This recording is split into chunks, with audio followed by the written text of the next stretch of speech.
La yourte, c'est un chemin d'initiation, donc pour moi en tout cas. C'est un chemin d'apprentissage pour retrouver le contact avec cette nature que nous avons distanciée par la science, la technique. Donc la retrouver, mais la retrouver avec son intimité, avec son âme, avec son intériorité, et faire le lien, voilà. Et cette rencontre a été déterminante parce que j'ai compris que là, je pouvais réaliser une résilience par rapport à moi, mon vécu arrière qui était quand même assez douloureux, un vécu d'épreuve, et donc une résilience avec tout ce que ça portait d'artistique en même temps et de spirituel. Et en même temps évidemment de politique, puisque c'était, j'en voulais en faire ma propre maison. Politique dans le sens de se réapproprier la construction de, non seulement de soi, mais aussi de son abri vital. Oui, la yourte pour moi c'est vraiment féminin. C'est le rapport au féminin. D'abord parce que c'est rond, parce que c'est intime, parce que le cercle est là tout le temps. Le cercle est là au sol, mais le cercle est là aussi cosmiquement, on va dire, là, dans le toit. Ce féminin, je l'ai ressenti tout de suite quand j'ai rencontré la yourte. Et ensuite, je l'ai développé par la fabrication. C'est-à-dire que ce qui est féminin, c'est utiliser les matériaux simples, non encombrants, non spécialisés, non techniques. Si c'est la femme qui veut réaliser sa maison, c'est pas une spécialiste, c'est quelqu'un qui touche un petit peu à tout dans sa vie, qui touche au domestique, qui sait faire beaucoup de choses, mais qui n'est pas une spécialiste patentée sur une technique particulière. Donc là, la yourte, il était possible de la prendre en charge par soi-même. Je me suis dit que ces perches, ça n'a pas l'air trop compliqué, du bois, il y en a à la forêt, je peux aller le chercher. C'était accessible, voilà, c'était totalement accessible de prendre un morceau de bois dans la forêt, de l'aiguiser, de tailler un peu ce qui sortait de partout et puis d'en faire des perches. C'est ça que j'appelle être féminin, c'est-à-dire qu'on ne sort pas de la maison, on n'est pas obligé d'aller dans des formations professionnelles compliquées, payantes, pour accéder à un savoir. Et tant pis si c'est pas très bien fait, tant pis si c'est pas au niveau, tant pis si le plancher n'est pas tout à fait droit. L'important c'est que ça tienne. Et j'ai eu la chance que ça a toujours tenu et ça continue à tenir. Donc là, vous voyez ce fameux lien de compression. Je l'ai attaché donc à une sorte de poignée que j'ai attaché donc à la petite fenêtre. Il est très tendu et il soutient ce treillis. Ce treillis, donc, lui, à ses intersections, il reçoit la perche qui est attachée avec uniquement des liens. Tout tient non pas par la force, mais par la souplesse. C'est-à-dire que tout est tenu par des liens. Le treillis en lui-même, il est tenu aussi par des liens. De la ficelle en fait. Voilà. Ici, vous avez de la ficelle. Voilà. En fait, la yourte, c'est un peu comme un bateau. Donc là, je suis en train de fermer parce qu'il y a un peu de vent aujourd'hui. Donc on passe pas mal de temps à ouvrir, fermer. Mais voilà, la toile, c'est ça, c'est vraiment une tente, quoi. On est pris dans les éléments, dans le vent, la pluie, on entend tout. Donc moi, je sais que maintenant, je suis hors eau depuis quand même pas mal de temps. Et j'ai plus du tout d'infiltration à l'intérieur. Voilà.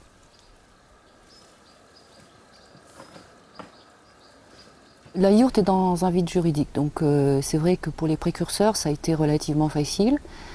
Maintenant, le succès de la yourte fait qu'il y a des problèmes d'installation, c'est normal.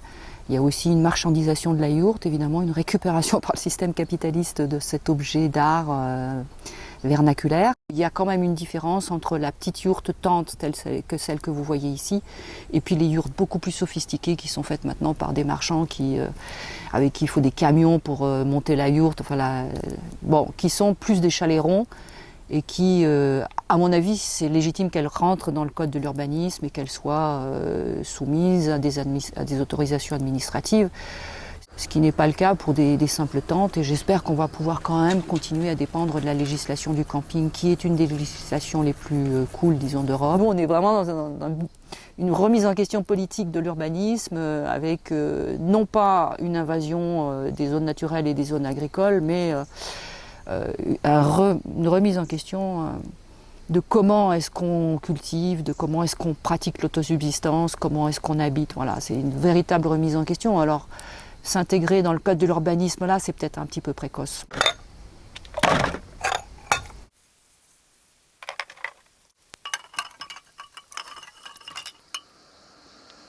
Moi, je suis une amoureuse donc, de ces couleurs magnifiques.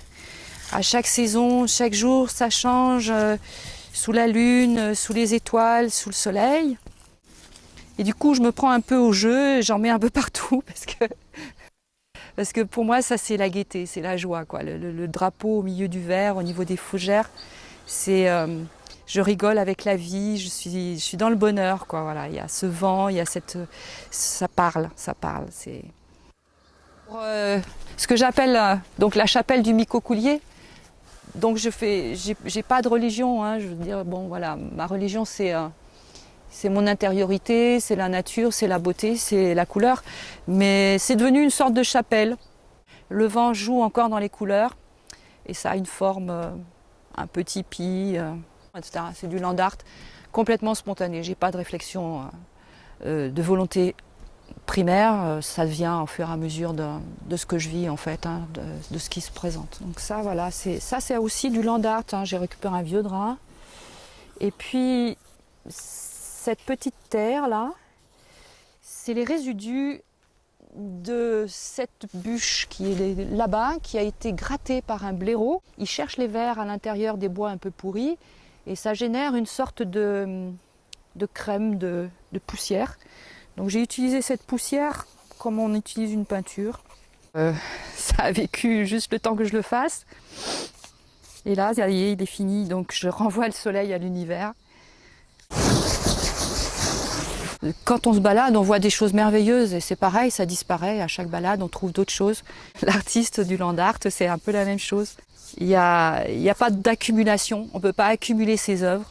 Donc c'est pour ça que je trouve que le land art, c'est un art qui est alternatif en fait. Voilà. Donc là, c'est la future cuisine. Donc ça sera un tipi. Donc je suis en train de faire les perches en ce moment. C'est quand même des perches qui sont hautes. Je les récupère sur mon terrain ou alentour. Et donc je suis en train de coudre à mon atelier couture une toile dans laquelle je vais incorporer des mosaïques transparentes pour que la lumière puisse encore jouer, se refléter à l'intérieur et que ça soit un enivrement perpétuel. Là, vous avez une petite idée donc, du travail que m'a demandé ce terrain qui était totalement embroussaillé. Donc quand je suis arrivée, il a fallu quand même que je puisse passer. Donc j'ai usé pas mal de gants et les gants que j'ai récupérés, ils sont là. C'est pas que j'y suis attachée, mais je trouvais ça rigolo.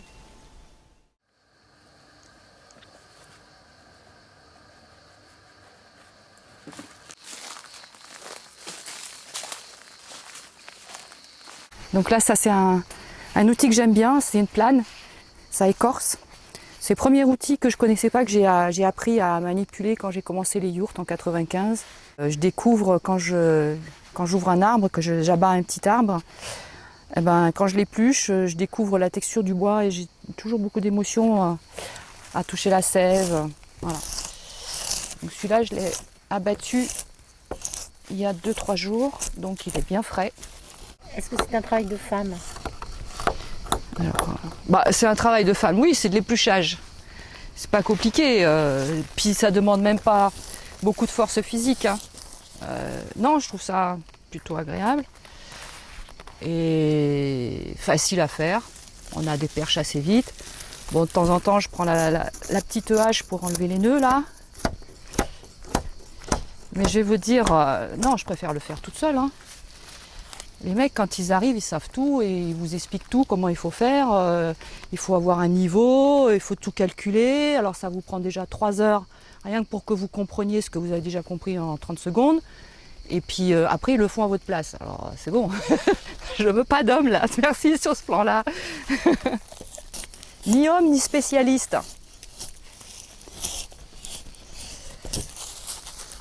Parce que mes yourtes, elles tiennent bien, voilà, je suis toujours arrivée à faire ce que je veux par moi-même parce que justement j'avais personne derrière moi pour revenir sur le boulot. Bon, ça m'est arrivé, hein, je vous l'avoue, ça m'est arrivé que je faisais un truc pendant la nuit, un plancher qui était peut-être un peu brinque-ballant. Pendant la nuit, il y avait un copain qui venait et il me le remettait à niveau. C'est pénible, hein. C'est pénible. Moi, je préfère avoir un plancher qui n'est pas tout à fait de niveau, mais c'est moi qui l'ai fait, tant pis. Ah oui, salut Gilles. Ah, bien. T'arrives au moment où on parle des mecs. Oui, j'entendais. T'as entendu? Là, elle me... Ça va, c'était pas moi qui étais visé. Non, ce n'est pas toi. Non, je sais. Et tu sais qui c'est? Oh, bah oui, c'est mon voisin. Bon. Bon. Bonjour. Gilles. Voilà. Oui. Donc non, c'est vrai, j'expliquais oui. que là, j'avais pas besoin d'un homme pour éplucher un Ça, arbre. c'est sûr. Même pour le tomber, enfin celui-là, je l'ai tombé toute seule et puis j'en tombe des comme ça quand même, à la scie, toute seule. Mais j'aime bien quand tu me viens le faire aussi quand même. Non, c'est vrai. De temps en temps. Gilles, il m'aide. Trop souvent. Et c'est vrai qu'il n'est pas chiant. Bon. Non, voilà. Donc du coup, non, c'est pas tout. Mais c'est vrai quand même, il y a souvent des hommes qui veulent tout de suite enseigner et montrer qu'ils savent mieux faire. Voilà. Donc moi, j'ai appris à me débrouiller toute seule. En fait, moi, Voilà. je passais pour te poser la question, parce que je savais que tu allais faire cette conférence sur l'écoféminisme. Oui. Ce que c'était. Bon, alors j'ai publié un article hier sur mon blog et qui résume, c'est vraiment un résumé qui résume ce que c'est que l'écoféminisme en fait. C'est quand même un sujet prenant, quoi. Ouais, Intéressant, prenant, et qui peut susciter beaucoup de questionnements et un vrai débat. Donc voilà, donc il faut du temps pour en parler. Bon bah à bientôt Gilles alors. À bientôt. Au revoir. Ciao ciao.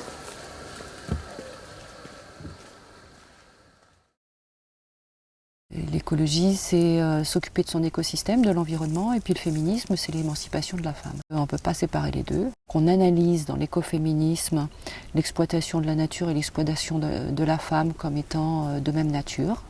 Nous, les écoféministes, nous considérons qu'il y a une connivence entre la puissance de la nature et la puissance féminine, la puissance reproduction, la puissance de l'amour aussi, enfin toutes les puissances de ce qu'on appelle les valeurs féminines. Par exemple, au XVIIe siècle, la chasse aux sorcières a été vraiment le début d'une tentative pour assujettir la femme et l'exploiter et la maîtriser toutes ses puissances. Et à partir de là, donc, le développement de l'industrialisation, du consumérisme, du productivisme, donc le capitalisme. Et donc nous, on remet en question ce capitalisme, bien sûr, avec la décroissance, donc l'antiproductivisme, la notion du travail salarié, remettre en question ce féminisme qui a émancipé pas mal les femmes, mais qui en même temps a été quand même en collusion avec les valeurs capitalistes et libérales, ultralibérales. On pense que la réhabilitation, la revalorisation des valeurs féminines et donc la réappropriation par les femmes de leurs propres valeurs pourrait être une façon de pallier ce massacre sur la nature qui a lieu actuellement. On porte une réflexion sur qu'est-ce qu'un nouveau féminisme pourrait remettre en question au niveau total de la façon de produire, de la façon de travailler, avec une remise en question de la dévalorisation donc des tâches ménagères, des tâches domestiques, des tâches intérieures, du soin. Il ne s'agirait plus de dire aux femmes « délaissez vos maisons pour aller trouver l'égalité salariale avec les hommes, l'égalité de carrière, etc. » Plutôt au contraire de dire aux hommes « revenez dans les maisons et revenez dans la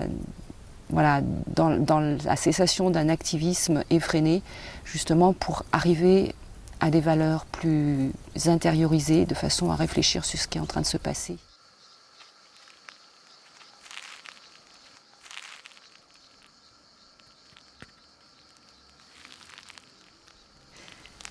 Oui, si je ne suis plus en attente de l'autre, d'une aventure, c'est parce que j'ai rencontré un autre. J'ai rencontré peut-être l'autre avec un grand A, qui est le vivant, ce que j'appelle le vivant ou le ravissant.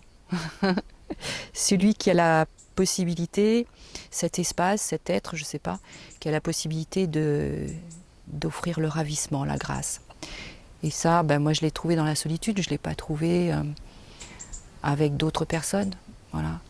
Donc du coup, c'est vrai que j'ai cette recherche intérieure, cette recherche de solitude, qui a tendance à me détourner peut-être un peu du relationnel. Ça, je le comprends, oui. Qu'est-ce qui est fuir? La distraction, c'est fuir. La distraction avec le monde, en allant consommer du culturel partout, en se réfugiant dans les grandes réunions collectives. Mais non, se retrouver seul face à soi-même, c'est tout le contraire de la fuite.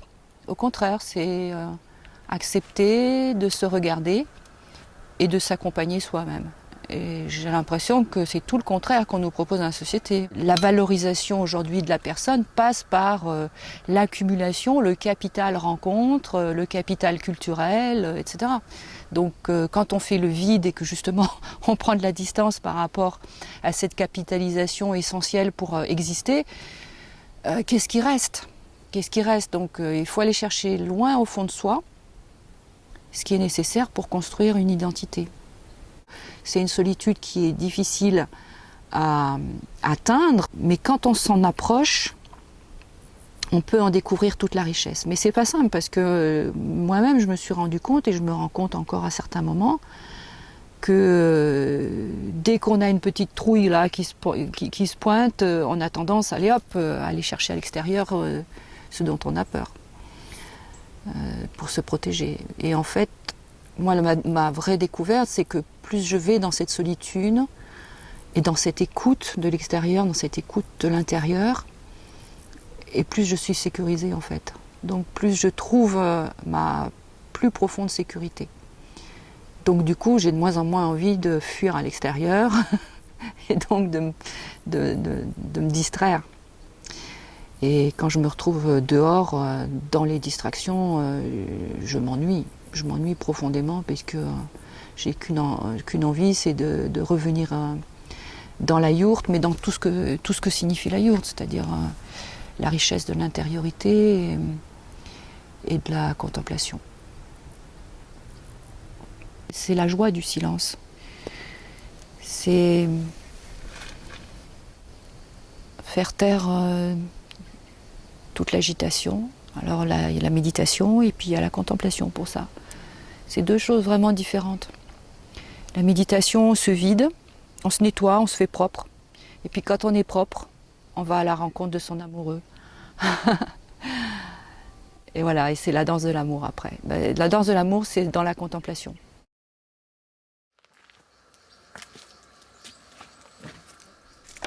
Les gens ne se rendent pas compte que la simplicité, c'est beaucoup de travail. Ou alors peut-être qu'ils s'en rendent compte. Mais enfin bon, c'est quand même beaucoup de travail malgré tout, parce que voilà, moi j'ai pas d'eau ici, donc je récupère mon eau. Il faut pour la récupérer que mes cuves soient propres.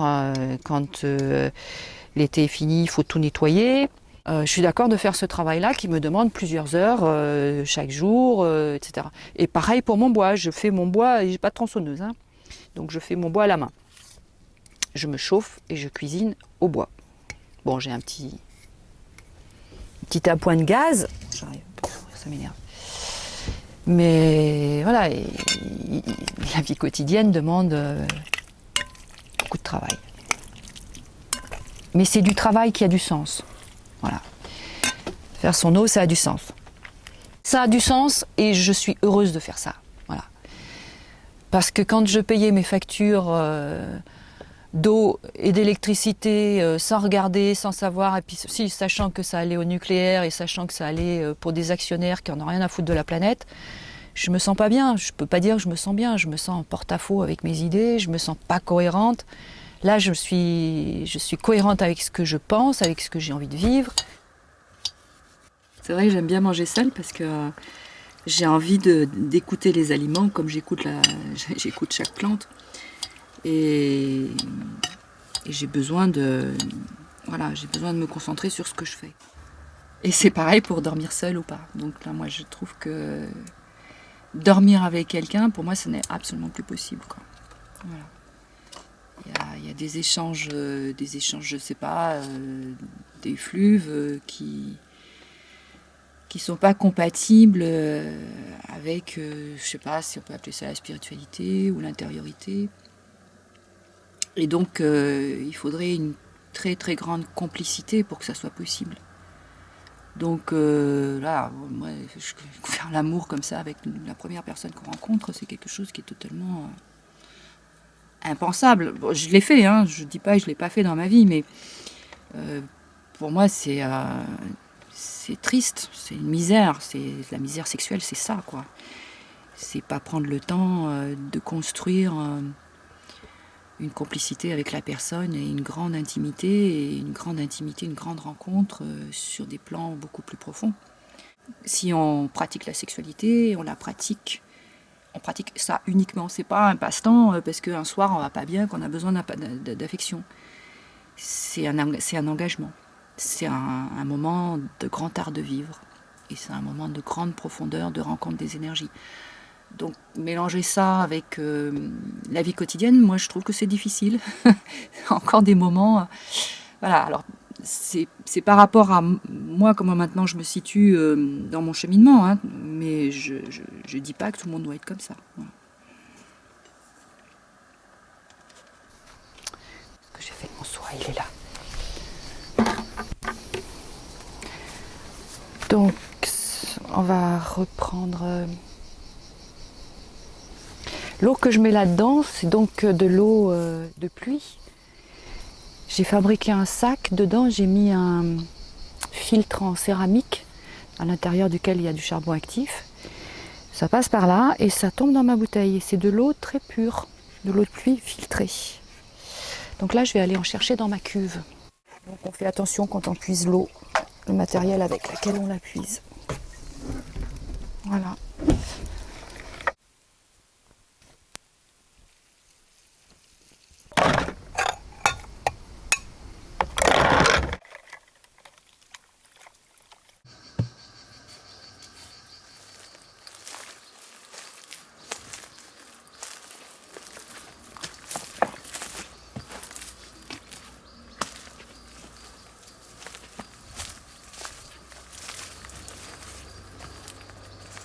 Je crois qu'effectivement ça embête les gens que je sois seule et que je sois contente d'être seule. Ils comprennent pas trop, quoi. Parce que la solitude fait peur. Ça fait peur, donc moi j'ai pas peur et au contraire je la recherche. C'est intéressant pour d'autres parce que ça ouvre des portes. Alors l'égoïsme, je sais pas. Moi c'est quand j'accepte les médias, pour moi, là, c'est le contraire même de l'égoïsme. Parce que je vous assure que c'est pas une envie, quoi. C'est pas un plaisir pour moi. Donc, du coup, c'est plutôt dans l'espoir de partager une ouverture et de partager une expérience pour des gens qui se sentent avec leur solitude, leur propre solitude, et qui a le moyen de transformer ça en richesse, en fait.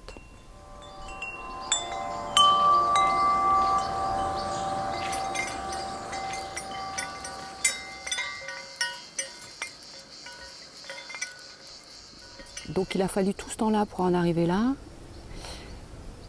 Et je me dis que peut-être c'est le fruit des épreuves aussi quand même. Le fruit de la vie qui a été très difficile et qui forge un caractère, une forme d'engagement dans la vie et une forme de vie rude mais accomplie en fait. Donc aujourd'hui, ce que je peux vraiment dire que je sais ce que c'est que de se sentir réalisé à l'intérieur de soi et puis d'être heureux en fait, tout simplement. Et ça n'a rien à voir avec des acquisitions matérielles, vraiment rien. Parce que une petite yourte, je l'ai fait de moi avec 3 fois rien et que je ne suis pas riche matériellement, voilà.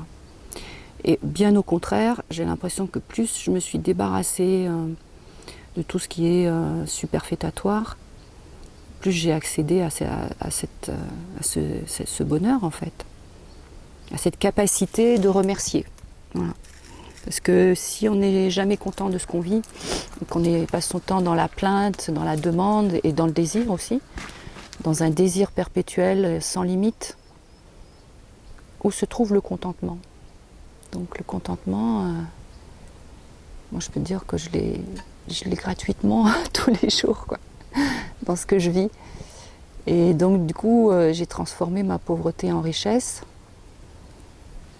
Et c'est peut-être ça que j'ai envie de transmettre. C'est peut-être de dire, on n'a pas besoin d'être plein aux as ou de réunir tout ce qui fait une identité réussie dans le social actuellement. Vraiment, avec peu de choses, on peut être heureux, avec très peu de choses. Et ça, c'est quelque chose qui est une vérité, à mon avis, fondamentale chez l'être humain, mais qui a été profondément détournée, malheureusement, profondément détournée. Et que chacun peut retrouver s'il a envie de s'écouter, s'il a envie de faire ce cheminement vers le vrai bonheur, en fait.